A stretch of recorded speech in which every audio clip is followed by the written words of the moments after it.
Fala, Bispo Macedo. Sabe o que é isso aqui, Bispo Macedo? É o que eu fazia todos os anos, 2 vezes por ano. Aqui, ó, tá o suor. O meu suor, o suor da minha esposa, o nosso trabalho. E todos os anos a gente sacrificava. Tá aí, ó. Olha aí, pode ver, ó. Sabe o que eu vou fazer agora? Agora que eu abri meus olhos, eu vou dar um conforto para minha família. Eu vou levar eles para passear. Sabe, Bispo Macedo? Faz anos que meus filhos não sabem o que é uma festa de aniversário. Eles não sabem o que é ganhar um presente. Não sabem o que é passear. Sabe por quê?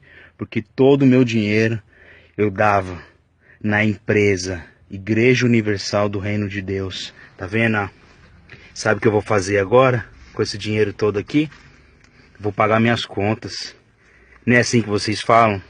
Malandro? Não é esse linguajar que vocês usam? Então, ó malandro. Bispo Macedo, seu malandro, ó, tá aqui, ó, perdeu, ó. Meu dinheiro você nunca mais vai ver.